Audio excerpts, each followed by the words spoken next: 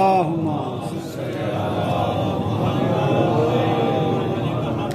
آل محمد رحم الله من قرأ الفاتحة. بسم الله الرحمن الرحيم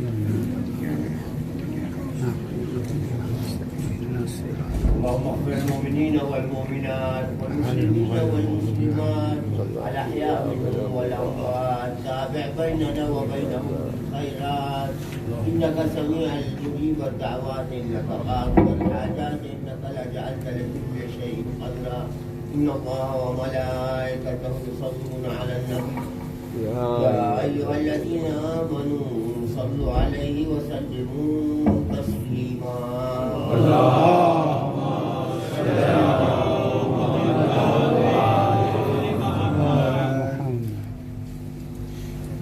لا حول ولا قوة إلا بالله العلي العظيم. بسم الله الرحمن الرحيم. الحمد لله رب العالمين.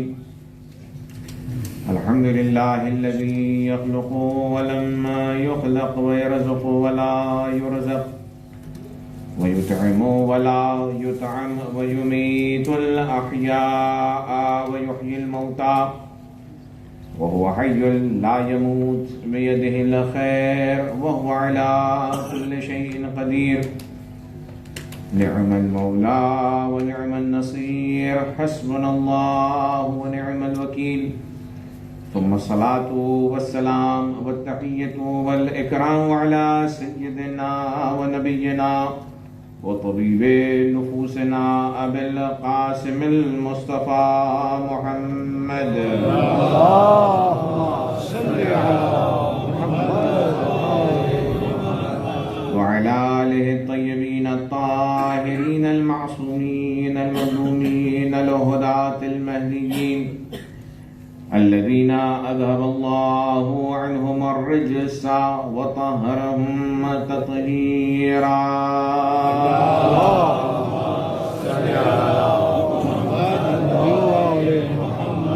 واللعنة الدائمة الباقية على أعدائهم أعداء الله. أما بعد قال الله تبارك وتعالى بسم الله الرحمن الرحيم وجعلنا منهم أئمة يهدون بأمرنا لما صبروا وكانوا بآياتنا يوقنون. ایک صلوات پڑھیں محمد وآل محمد. اللهم صل على محمد وآل محمد. سلسلہ مجالس کا یہ نواں سلسلہ ہے اور آج 9 محرم کی شب میں ہم وارد ہو چکے ہیں. ایام بڑی تیزی سے گزر گئے لیکن ہم نے بھرپور کوشش کی ہے کہ عزائے حسین کو برپا کریں اور اس عزا کے طفیل میں موضوع امامت سے عقیدہ امامت سے وابستہ مزید وابستگی حاصل ہو. ہم نے یہ عرض کیا کہ امام ہم معتقد ہیں کہ خلیفہ ہو کہ رسول ہو کہ نبی یا امام ہو یا ائمہ سب کے سب کا انتخاب اللہ تبارک و تعالیٰ کرتا ہے. یہ عصمت کے درجے پر فائز ہیں. یہ غیب اور شہود کے جاننے والے ہیں. اللہ نے انہیں یہ علم دیا ہے.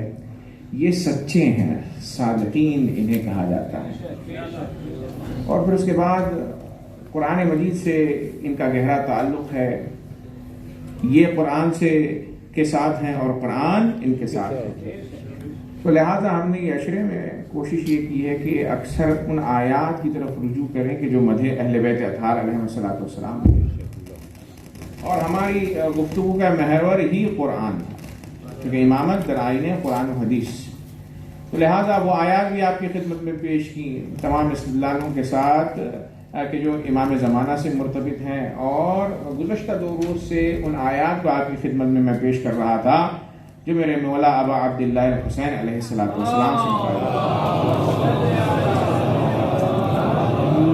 آج امامت کے اس عنوان کے رخ کو موڑتا ہوں احادیث رسول اللہ صلی اللہ علیہ وآلہ وسلم کی جانب، چونکہ اگر عنوان پر توجہ فرمائیں امامت در آئین قرآن و حدیث، تو لہذا چونکہ ہم نے سلسلہ گفتگو 3 دن سے امام حسین علیہ السلام سے مرتبط رکھا تھا جن کے لیے ہم جمع ہوتے ہیں، تو آج میں تعارف امامت امام حسین علیہ السلام کروانا چاہتا ہوں بزبان رسول گرامی قدر.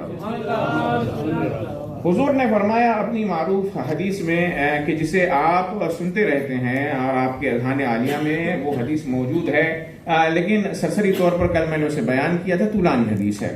جب تعارف امامت امام حسین علیہ السلام بزبان رسول گرامی قدر ہو رہا ہے تو حضور نے فرمایا کہ ان الحسین مصباح خدا، ان الحسین مصباح خدا، کہ بے شک حسین ہدایت کے چراغ ہیں. والسفینۃ نجات، اور سفینہ ہے نجات کا، کشتی ہے نجات کی. وامام خیر و یمن، اور وہ امام ہیں کہ جو صاحب خیر و برکت ہیں. وعز و فخر، اور وہ امام ہے حسین کہ جو صاحب عزت و افتخار ہیں. وبحر علم و ذخر، اور حسین علم کا دریا ہے اور ہر قسم کا کمالات کا سرمایہ ابا عبداللہ الحسین میں پایا جاتا ہے. اب عزیزان گرامی آئیے اس حدیث کو انالائز کرتے ہیں، توجہ کرتے ہیں، تفسیر کرتے ہیں کہ حضور نے فرمایا تو کیا فرمایا. فرمایا ان الحسین مصباح خدا، بے شک حسین چراغ ہدایت ہیں. گزشتہ مجالس میں نے عرض کیا تھا کہ حسین نور ہیں کہ جن کی اتباع سے کامیابی حاصل ہوتی ہے. یہ حدیث اسی آیت کی تفسیر کر رہی ہے، اور حضور نے فرمایا ان الحسین مصباح خدا، کہ بے شک حسین چراغ ہدایت ہیں. تو بزرگان گرامی چراغ کیا کرتا ہے؟ چراغ روشنی عطا کرتا ہے. چونکہ ظاہر سی بات ہے یہ نور ہیں، تو نور حسین کو نور کیوں کہا گیا؟ کیونکہ وہ ینورونہ، کہ جو اس سے منسلک اور مرتبط ہو جاتا ہے حسین سے، میرے مولا اسے منور فرما دیتے ہیں. ایک صلوات پڑھیں محمد و آل محمد.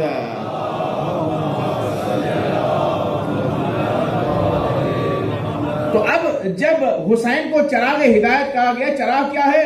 روشنائی دیتا ہے. اور پھر چراغ کی خصوصیت کیا ہوتی ہے؟ جہاں پر چراغ روشن ہو جائے وہاں تاریکی اپنا دامن چھوڑ جاتی ہے. جیسے ہی چراغ روشن ہوا ظلمت چلی گئی اور روشنائی آ گئی. اور یہ چراغ جو ہوتا ہے، روشنائی جو ہوتی ہے، وہ انسان کو راستہ بتلاتی ہے اور گھبراہٹ کو، انسان سے خوف کو دور کرتی ہے. عزیزان گرامی یہی وجہ ہے کہ جب حسین کی عزاداری کے لیے ہم جمع ہوتے ہیں تو حسین پر گریے سے ہمیں سکون حاصل ہوتا ہے. جبکہ تمام گریے جو دنیا سے مرتبط ہیں، اگر انسان کسی بھی چیز کے لیے گریہ کرے تو اسے ظاہر سی بات ہے انزائٹی ہو جائے گی، تکلیف ہو جائے گی. لیکن حسین پر اگر آپ روز گریہ کریں تو حسین وہ نور ہے کہ جس پر گریہ تسکین قلب کا سبب بنتا ہے. ایک صلوات پڑھیں محمد و آل محمد.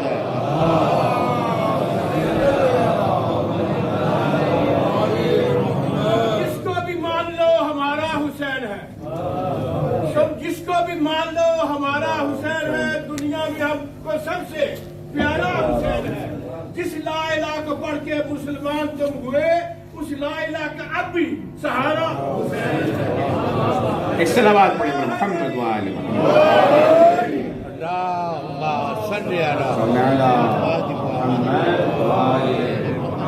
عزیزان گرامی حسین چراغ ہیں، چراغ ہدایت ہیں. اور عزیزان گرامی جو چراغ ہوتا ہے ظاہر ہے وہ راستہ بتلاتا ہے، لیکن چراغ انسان کو منزل مقصود تک نہیں پہنچاتا. اور عزیزان گرامی یہ بھی بات ضمن میں عرض کر دوں، رسول اللہ نے حسین کو کہا ان الحسین مصباح خدا، حسین چراغ ہدایت ہے، ہدایت کا چراغ ہے۔ اور قرآن مجید کیا ہے؟ ذالک الکتاب لا ریب فیہ ھدی للمتقین، قرآن بھی ہدایت ہے اور حسین چراغ ہدایت ہے۔ ان دونوں کو، یہ حدیث کو اور آیت کو ایک دوسرے کے ساتھ ملائیں گے تو سمجھ میں یہ آئے گا کہ قرآن اسی وقت سمجھ میں آ سکتا ہے جب چراغ حسین کے سائے میں قرآن کو سمجھا جائے۔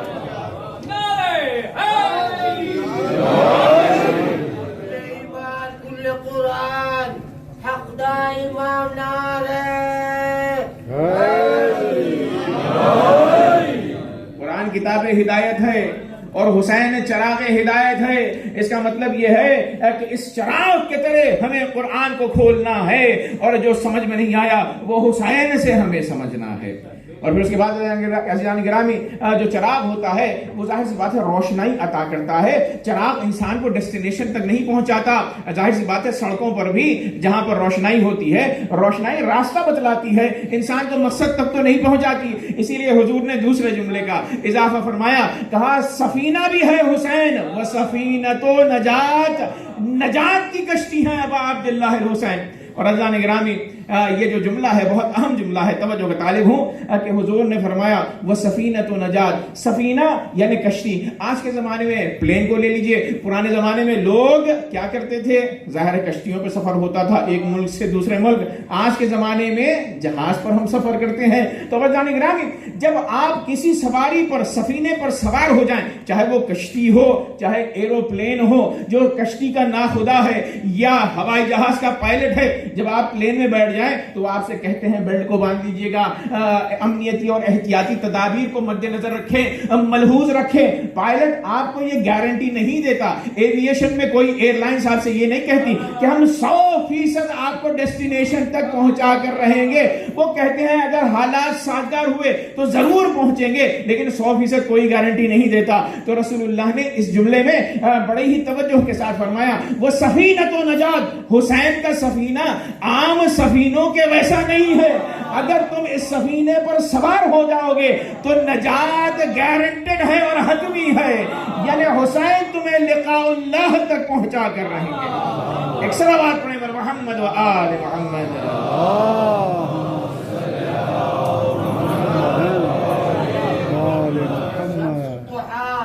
بدر الدجا صدر العلا نور الہدى نعرہ تو ابا عبداللہ الحسین کیا ہے؟ سفینۃ و نجات، کہ نجات کی کشتی ہے، اس میں جو بھی سوار ہو گیا۔ اب ٹکٹ کیا ہے جانی گرامی؟ حبے امام حسین علیہ السلام ہے، محبت کرتے جائیے گا اور اس کشتی میں سوار ہوتے جائیے گا۔ اب ظاہر ہے جب کشتی میں انسان سوار ہوتا ہے تو آپ نے ٹکٹ تو خرید لیا نا، تو اس کے بعد کیا ہوتا ہے؟ ایویشن میں بھی پلین میں سوار ہوئے تو آپ ان کے میزبان ہو جاتے ہیں، وہ آپ کے مہمان ہو جاتے ہیں۔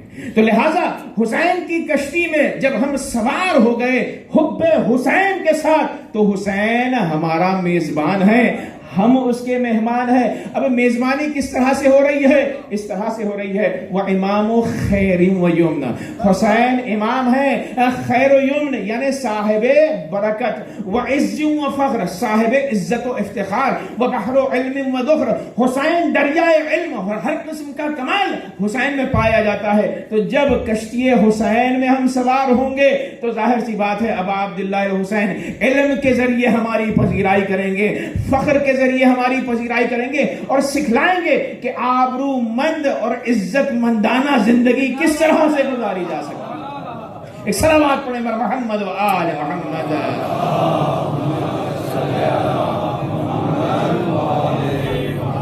اسی لیے جان گرامی جو حسین کا ماننے والا ہے اور حسین سے جو متمسک نہیں ہے اس میں بہت بارز فرق نظر آتا ہے۔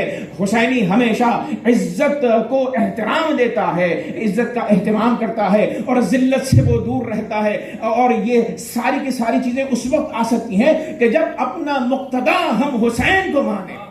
ظاہر سی بات ہے اگر ہمارا مقتدا حسین ہوگا تو وہ عزت کے ساتھ زندگی گزارنا سکھائے گا، وہ نجات کا سبب بنے گا ہمارے لیے اس دنیا میں اور آخرت میں۔ اور جان گرامی حسین وہ ہیں کہ جو کہا گیا ان الحسین مصباح ہدا وہ سفینۃ و نجات، نجات کی کشتی، اس میں ہر ایک سوار ہو سکتا ہے، چاہے وہ انسانوں میں سے ہو، چاہے وہ جنات میں سے ہو چاہے وہ ملائکہ میں سے ہو، حسین نے نجات ہر ایک کو دی ہے۔ اور عزیزان گرامی، حسین کی نجات کا کیا کہنا کہ نجات انسانوں کو بھی دیں گے اور دینے والے ہیں، اور فرشتوں کو بھی حسین نے نجات عطا کی۔ آپ کی توجہ پہنچ گئی فطرس کی طرف، لیکن واقع فطرس کو میں بیان کرنا چاہتا ہوں اس لیے کہ کچھ اس پر اعتراضات ہیں تاکہ ان کے بھی جوابات ہو جائیں۔ صلوات پڑھیں بر محمد و آل محمد۔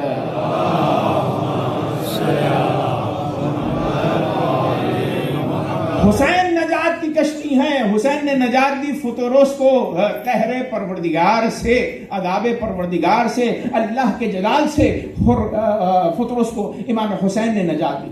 یہ شیخ صدوق اپنی کتاب اعمال صدوق میں لکھتے ہیں کہ ایک مرتبہ جیسے ہی امام حسین علیہ السلام کی ولادت ہوئی تو 70,000 فرشتوں کے ساتھ جبرائیل امین گزر رہے تھے تاکہ رسول اللہ کی بارگاہ میں آئے، تحیات اور سلام پیش کریں۔ جب گزر رہے تھے تو فطرس کے جو عذاب الہی میں گرفتار تھا، جس کے پر جل چکے تھے، وہ ایک جزیرے میں تھا۔ کتنے سال سے؟ 700 سال سے۔ توجہ کا طالب عزیزان گرامی، 700 سال سے عذاب الہی میں پر اس کے جل گئے، اور وہ ایک جزیرے میں ہے، اور جزیرے میں وہ کیا کر رہا ہے؟ اللہ تبارک و تعالیٰ کی عبادت کر رہا ہے۔ تو جیسے ہی اس نے دیکھا کہ ایک جھنڈ چلا جا رہا ہے، ایک گروہ ملائکہ کا جا رہا ہے جس کی رہبری کر رہے ہیں جبرائیل امین، تو ایک مرتبہ جبرائیل اس نے پکارا، کہا کہ اے اللہ کے ملک، عظیم ملک، کہاں جا رہے ہو؟ تو کہا حسین متولد ہوئے ہیں۔ فضان گرامی، جیسے ہی نام حسین فطرس نے سنا تو ایک مرتبہ تمنا جاگی کہ کاش ہو سکتا ہے کہ اللہ اس حسین کے وسیلے سے مجھے بخش دے، اگر ایسا ہو جائے تو کتنا اچھا ہوگا۔ تو کہا کہ اے جبرائیل، مجھے بھی اپنے ساتھ لے چلو۔ تو جبرائیل نے کہا ٹھیک ہے، کوئی مسئلہ نہیں۔ آئے، تحیات پیش کی رسول اللہ کی خدمت میں، اور پھر اس کے بعد جب ساری گفتگو ہو چکی تو ایک مرتبہ اعمال صدوق میں یہ روایت ہے کہ جبرائیل نے رسول اللہ سے کہا، یا رسول اللہ، یہ فرشتہ ہے، یہ کچھ آپ سے کہنا چاہتا ہے۔ اس فطرس نے کہا، یا رسول اللہ، آپ رحمت للعالمین ہے، مجھ پر اللہ کا قہر ہے، دعا کر دیجئے، دعا آپ کی قبول ہو جائے گی تو مجھے نجات ہو جائے گی عذاب سے، میں پھر سے دوبارہ فرشتوں میں چلا جاؤں گا۔ فضان گرامی، ایک مرتبہ حضور نے کیا فرمایا؟ کہا قل تمسح بهذا المولود، اے جبرائیل، اس سے کہو کہ یہ مولود سے اپنے جسم کو مس کرے۔ فضان گرامی، اگر رسول اللہ چاہتے تو رحمت للعالمین تھے، خود دعا کر دیتے، لیکن رسول اللہ نے بتلایا ہم وسیلے کے ماننے والے ہیں، میں چاہتا ہوں کہ فطرس کو وسیلہ حسین سے شفا حاصل ہو۔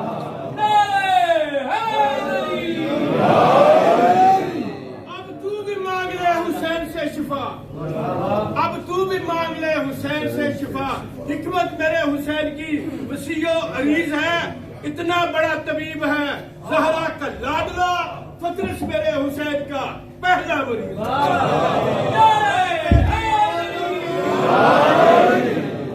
سب مل کر صلوات پڑھیں محمد و آل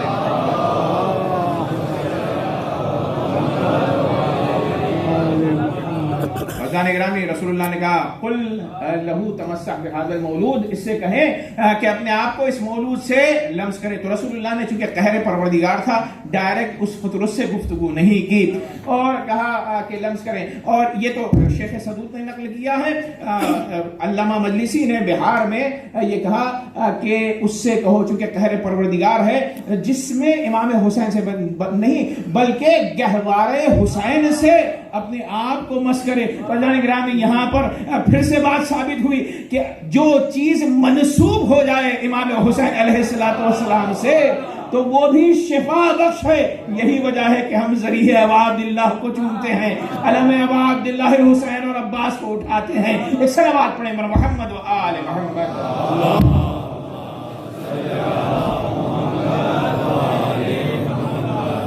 تو رسول اللہ نے دوسری روایت کے مطابق کہا کہ اس سے کہیں کہ وہ گہوار حسین سے اپنے آپ کو لمس کرے۔ یہی وجہ ہے کہ امام عسکری علیہ السلام نے، جسے مفاتی میں بھی ہم دعائے شعبان میں نقل کرتے ہیں، آدھا فطرس بمہدے، فطرس نے پناہ حاصل کی گہوار حسین سے، وَنَحْنُ عَائِدُونَ مِن بَعْدِهِ إِلَىٰ قَبْرِهِ، اور شہادت حسین کے بعد ہم پناہ لیتے ہیں قبر ابا عبداللہ الحسین سے۔ ایک صلوات پڑھیں مر محمد و آل محمد.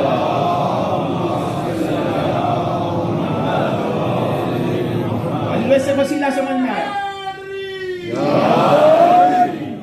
لیکن اب اعتراض ہوا، کچھ خودیوں نے اعتراض کیا، کچھ اغیار نے اعتراض کیا. انہوں نے کہا کہ بھئی کیا قرآن نہیں پڑھا آپ نے؟ اللہ تو کہتا ہے کہ فرشتے معصوم ہیں، تو یہ واقعہ ہی سرے سے غلط ہو گیا. اور انہوں نے قرآن مجید کی آیت پڑھی ہے، وہ میں پڑھنا چاہتا ہوں کہ اللہ نے فرمایا یا ایھا الذین آمنوا، اے ایمان لانے والو، قوا انفسکم واہلیکم نارا، اپنے آپ کو اور اپنے گھر والوں کو جہنم کی آگ سے بچاؤ. وقودھا الناس والحجارہ، جس کا ایندھن انسان ہیں اور پتھر ہیں. علیہا ملائکۃ غلاظ شداد لا یعصون اللہ ما امرہم ویفعلون ما یؤمرون. جہنم کے اوپر مسلط ہیں ایسے سخت اور تنخو فرشتے کہ جو اللہ کی معصیت نہیں کرتے. لا یعصون اللہ ما امرہم، جو اللہ حکم دیتا ہے اس کا عصیان نہیں کرتے. وَيَفْعَلُونَ مَا يُؤْمَرُونَ، اور جو انہیں کہہ دیا گیا ہے اسے انجام دیتے ہیں. وَيَفْعَلُونَ مَا يُؤْمَرُونَ، جو بھی حکم دیا جائے اسے وہ انجام دیتے ہیں اور عصیان نہیں کرتے، معصیت نہیں کرتے. تو بھائیان گرامی، یہ آیت وہ کہتے ہیں کہ اس کے نتیجے میں واقع فطرس باطل ہے. تو جب ہم نے ان سے اس اعتراض کو لیا تو ہم کہتے ہیں جائیے روایات کی طرف ائمہ طاہرین علیہ الصلوۃ والسلام کی توجہ کیجیے، کیونکہ امام کا ہر کلام امام الکلام ہوتا ہے. تو چھٹے امام نے کیا فرمایا کہ روایت میں نقل کرتے ہیں میرے مولا کہ اس نے عصیان نہیں کیا تھا، کہ اللہ تعالیٰ نے بعثہ اللہ فی شیء فابطا علیہ. توجہ کا طالب ہوں کہ اللہ تعالیٰ نے فطرس کو کسی کام کے انجام دینے کا حکم دیا تھا، اس نے عصیان نہیں کیا، کام کو انجام دیا لیکن تھوڑی تاخیر کے ساتھ انجام دیا.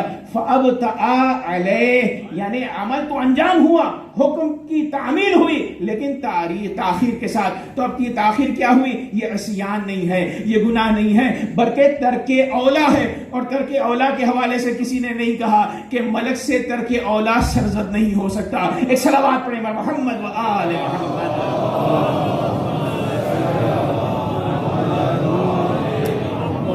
آپ کی آیت جو آپ نے پیش کی وہ ٹھیک ہے، صحیح ہے، لیکن ہم یہ کہتے ہیں کہ ملک سے عصیان نہیں ہوا، فطرس سے جو سرزد ہوا وہ ترک اولا ہوا ہے.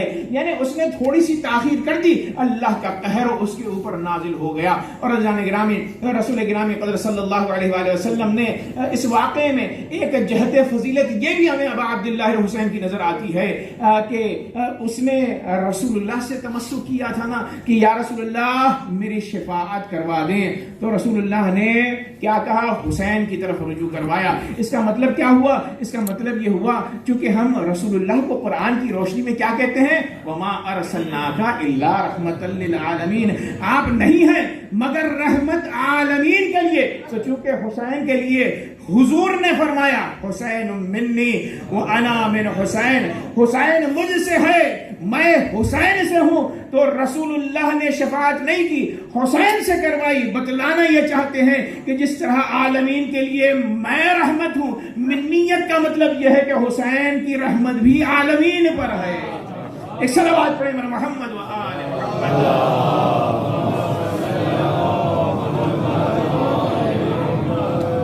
تو جس طرح رسول اللہ صلی اللہ علیہ وآلہ وسلم رحمت للعالمین ہے، اسی طریقے سے حسین بھی، اس کی رحمت ابا عبداللہ الحسین کی رحمت عالمین کے لیے ہے. اسی لیے کہا کہ رجوع ہو ابا عبداللہ الحسین کی طرف.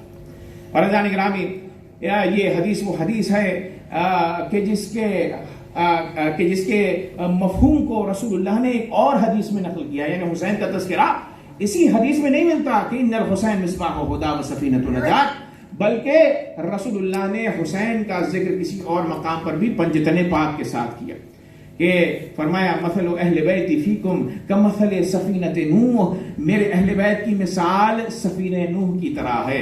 من رکبہا نجا ومن تخلف عنہا غرق اور یا ہلکا.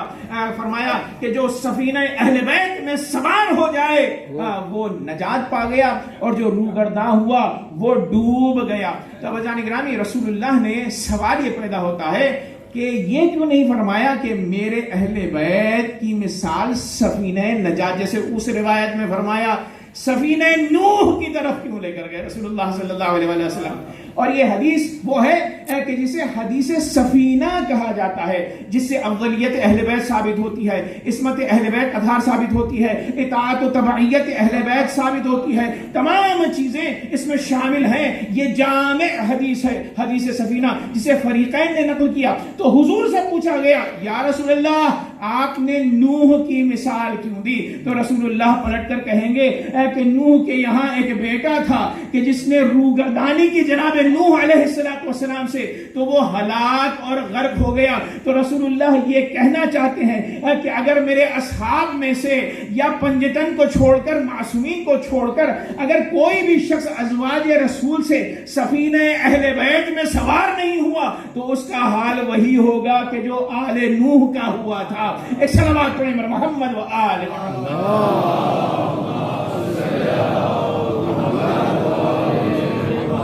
کعبہ کا گرد پھرتے ہیں مگر جانتے نہیں، کعبہ کا گرد پھرتے ہیں مگر جانتے نہیں، قرآن بھی روز پڑھتے ہیں مگر مانتے نہیں، معاشر میں ہوگی پیاس تو جائیں گے کس کے پاس؟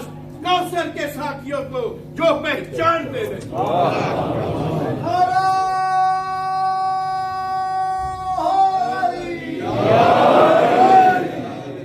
گرامی کہا سفینہ اہل بیت میں سوار ہو جاؤ، من رکبہا نجا، جو اس سفینے میں سوار ہوا وہ نجات پا گیا۔ اور یہ سفینہ اہل بیت سے مراد ظاہر سی بات ہے، جب بھی اہل بیت کہا جائے گا پنجتن پاک علیہ السلام ہوں گے، کیونکہ رسول اللہ نے دوسری حدیث میں تخصیص فرما دی ہے ان الحسین مصباح ہدی و سفینۃ نجات۔ تو ہمیں سمجھ میں آ جاتا ہے کہ اہل بیت سے مراد ظاہر سی بات ہے پنجتن پاک اور آپ کی آل سے ائمہ اطہار علیہ السلام ہے۔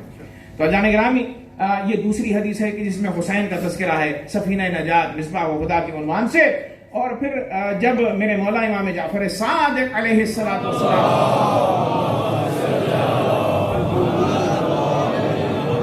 کے پاس ایک شخص آیا اور آنے کے بعد اس نے یہ پوچھا کہ مولا جو روایتیں دو ہم نے پڑھی ہیں، ایک تو حسین کی طرف اشارہ ہے، دوسرا پنجتن پاک کی طرف اشارہ ہے، مثل اہل بیت فیکم کمثل سفینۃ نوح، ظاہر سی بات ہے اہل بیت کا ڈیفینیشن جو رسول اللہ نے دیا تھا پنجتن پاک حدیث قصہ میں، تو کیا آپ سفینہ نجات نہیں ہیں؟ چھٹے امام کے حوالے سے پوچھ رہے ہیں۔ تو سائل نے یہ سوال پوچھا، پنجتن کے بارے میں روایت آئی ہے، مولا حسین کے بارے میں آئی ہے، تو کیا آپ سفینہ نجات نہیں ہے؟ تو چھٹے امام نے مسکرا کر فرمایا کلنا سفن النجات، ہم سب کے سب نجات کی کشتیاں ہیں، ہم تمام ائمہ نجات کی کشتیاں ہیں، ولیکن سفینۃ جدی الحسین اوسع وفی لجج البحار اسرع، لیکن حسین کے سفینے کی خصوصیت یہ ہے کہ حسین کا سفینہ بہت وسیع ہے اور دریا کے تلاطم میں تیزی کے ساتھ گزر جاتا ہے۔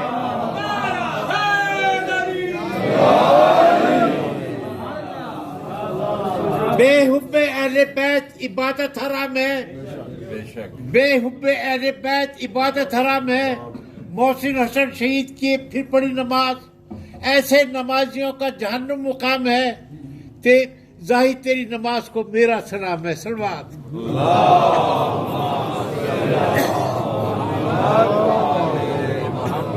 ولیکن سفینۃ جدی الحسین، لیکن میرے حسین، میرے جد حسین کا سفینہ اوسع سب سے زیادہ وسیع ہے، وفی لجج البحار اسرع، اور سمندر میں اس کے تلاطم میں تیزی سے گزر جاتا ہے۔ تو اس کا مطلب کیا ہوا؟ اس کا مطلب یہ ہوا جان گرامی حسین کا سفینہ وسیع کیوں ہے؟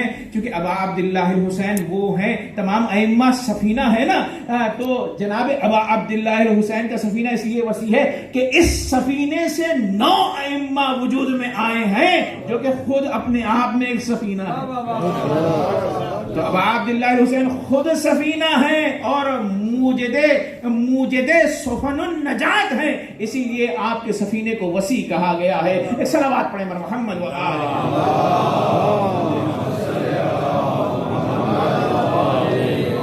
اور ظاہر سی بات ہے تکبیر، نعرہ تکبیر، نعرہ رسالت، نعرہ رسالت، نعرہ حیدری، آواز بلند صلوات۔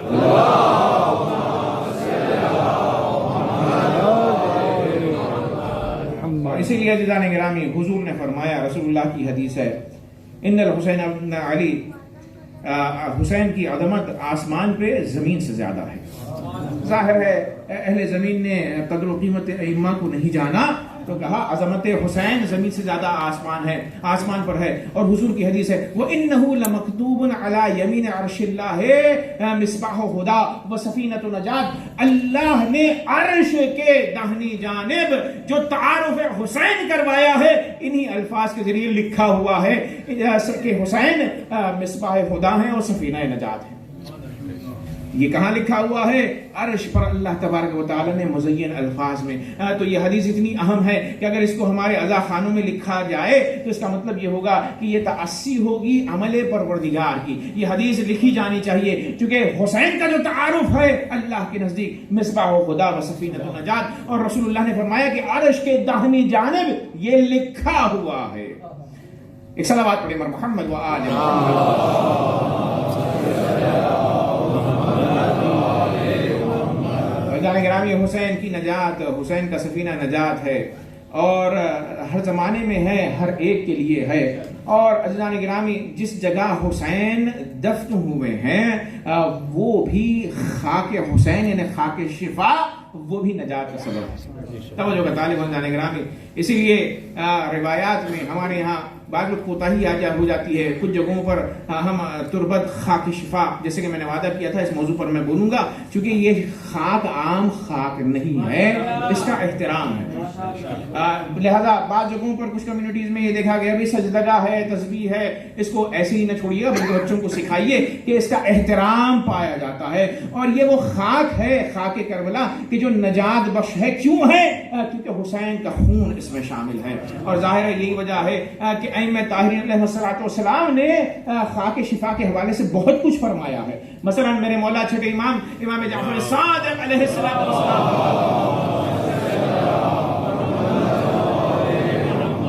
فرماتے ہیں فی طین قبر الحسین شفا، کہ قبر حسین کی مٹی میں شفا پائی جاتی ہے، من کل داء، ہر بیماری کے لیے، وہو الدواء الاکبر، اور خاک شفا کیسی دوا ہے؟ دوائے اکبر ہے، یعنی اگر مارکیٹ میں بازار میں مختلف دوائیاں پائی جاتی ہوں تو جو اعتقاد رکھتا ہے مولا نے اس کے لیے کہا اگر اصل خاک شفا تک تمہاری دستیابی ہو جائے تو اس کا مطلب یہ ہے کہ یہ دواؤں میں بہترین دوا ہے کہ جس سے انسان کو استفادہ کرنا چاہیے۔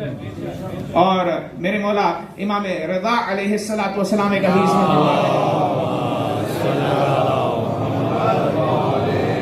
خاک شفا نجات کا وسیلہ ہے امراض سے، بیماریوں سے۔ تو میرے مولا نے فرمایا کل طین حرام، ہر مٹی دنیا کی کہاں کی بھی مٹی ہو آپ پر اس کا کھانا حرام ہے۔ خانہ کعبہ میں چلے جائیں آپ تو آپ کے لیے یہ جائز نہیں ہے کہ مکے کی مٹی کو اٹھا کر آپ کھائیں۔ تو فرمایا میرے مولا نے، اسی لیے سمجھ میں آتا کل طین حرام، ہر مٹی کا کھانا حرام ہے۔ کل میتۃ والدم، اور مٹیوں کی مثال کیسی ہے؟ جیسے خون کا کھانا حرام ہے، کل میتۃ یا مردار کا کھانا حرام ہے، جو جانور بغیر ذبیحے کے خود سے مر جائے، وما اہل لغیر اللہ بہ، یا وہ ذبیحہ کہ جس پر اللہ کا نام نہ پڑھایا گیا ہو۔ تو جس طرح ان چیزوں کا کھانا حرام ہے، ہر مٹی کا کھانا حرام ہے۔ ما خلا تینوں قبر الحسین، تمام مٹیوں کا کھانا حرام ہے سوائے تربت ابا عبداللہ حسین کے۔ کیوں؟ اس لیے کہ اس میں ہر چیز کی شفا کو اللہ تبارک و تعالی نے رکھا ہے۔ صلوات پڑھیں محمد و آل محمد۔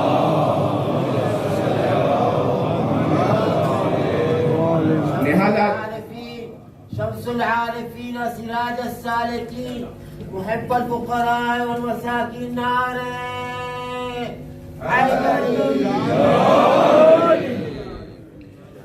صلوات پڑھیں محمد و آل محمد۔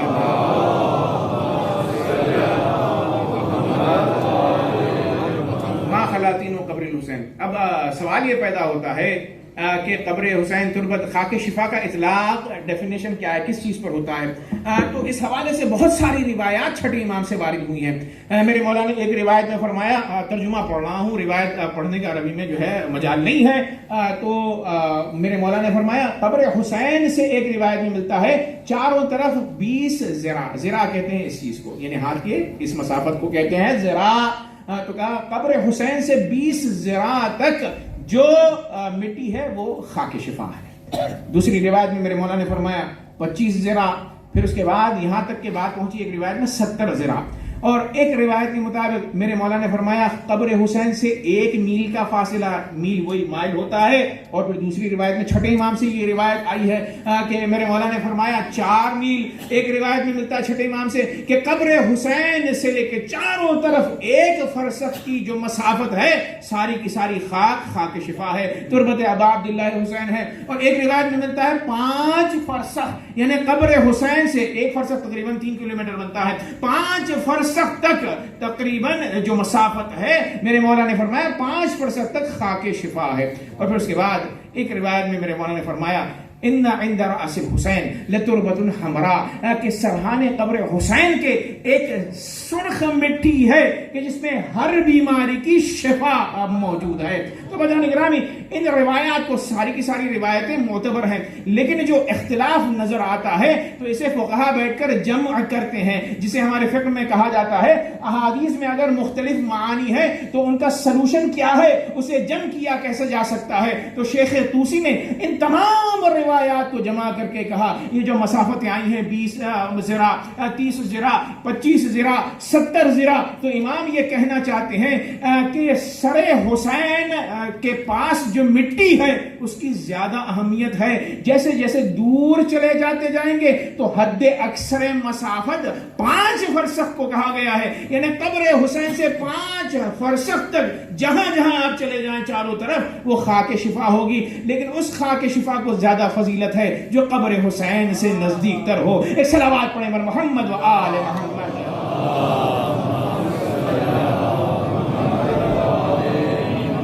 اب میں نے کہا نا کہ یہ خاک شفا ہے اور خاک نجات بھی ہے. خاک نجات کا لفظ استعمال کیوں کیا؟ آئیے ایک معجزہ عرض کرنا چاہتا ہوں کہ ایک اصفہانی بادشاہ کے دور میں ایران میں ایک شخص آیا، سفیر روم نے بھیجا، روم سے آیا، وہ عیسائی تھا. اور آنے کے بعد وہ مسلمانوں کے بادشاہ سے یہ کہتا ہے کہ تم اپنے علماء جمع کرو تاکہ وہ ثابت کریں حقانیت محمد مصطفیٰ صلی اللہ علیہ وآلہ وسلم.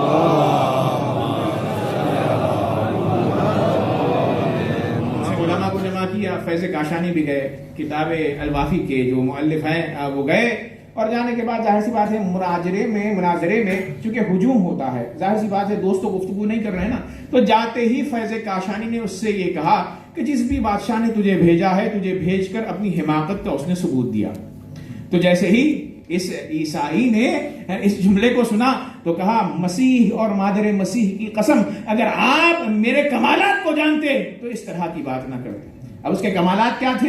اس کے کمالات یہ تھے کہ وہ علم العدد کا ماہر تھا، جس کے ذریعے وہ غیب کی یعنی آئندہ ہونے والی باتوں کو وہ بیان کرتا تھا اور بہت ایکوریٹ باتیں بیان کرتا تھا. تو ایک مرتبہ اس نے کہا کہ آپ کے لیے بہتر ہوتا ہے فیض کاشانی پہلے آپ میرا امتحان لیتے اور پھر اس کے بعد اس قسم کی بات کرتے. میں آپ سے اس بات کی توقع نہیں کر رہا تھا کہ آپ نے یہ فرما دیا کہ سفیر نے مجھے بھیج کر بہت بڑی غلطی کی ہے. تو کہا اچھا اگر تجھے اتنا ہی اپنے علم کے اوپر تکبر اور گھمنڈ ہے تو ایک مرتبہ قبا میں ہاتھ کو ڈالا، انہوں نے ایک چیز نکالی اور نکال کر کہا تو علم عدد کا ماہر ہے، یہ بتلا کہ میرے ہاتھ میں کیا ہے. اب جانے گرامی جیسے ہی فیض کاشانی نے سوال کیا، آیا تھا اسلام پر حرف ڈالنے کے لیے میرے مولا کے چاہنے والے نے، فیض کاشانی نے کہا کہ بتلا میرے ہاتھ میں کیا ہے، تو وہ فوراً حساب کتاب کرنے لگا، علم عدد کا ماہر ہے. لیکن جیسے ہی حساب کرتا ہے چپ ہو جاتا ہے. پھر سے اس نے حساب کیا، پھر سے حساب جب ختم ہوا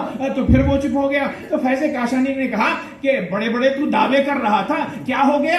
جواب کا میں منتظر ہوں. تو کہا جواب مجھے آتا ہے لیکن میں جواب دے نہیں سکتا. تو کہا نہیں جواب تو دے دے، تیرا جواب قبول کر لیا جائے گا. تو ایک مرتبہ اس نے پلٹ کر کہا کہ میرا جواب، میرے کنکلوژن یہ ہے کہ میرے عدد کا علم یہ بتلاتا ہے کہ آپ کے ہاتھ میں جنت کی مٹی پائی جاتی ہے. عزیزان گرامی اس نے جب یہ کہا تو کہا کہ جنت کی مٹی حساب میں آ رہی ہے لیکن مجھے یہ پتا نہیں کہ جنت کی مٹی آپ کے ہاتھ میں کیسے پہنچی. ایک مرتبہ فیض کاشانی مسکرائے اور مسکرانے کے بعد کہا تو نے سچ کہا ہے، یہ خاک شفا ہے کہ جسے روایتوں میں فرمایا گیا ہے کہ یہ عام مٹی نہیں ہے، جنت کی مٹیوں میں سے ایک مٹی ہے.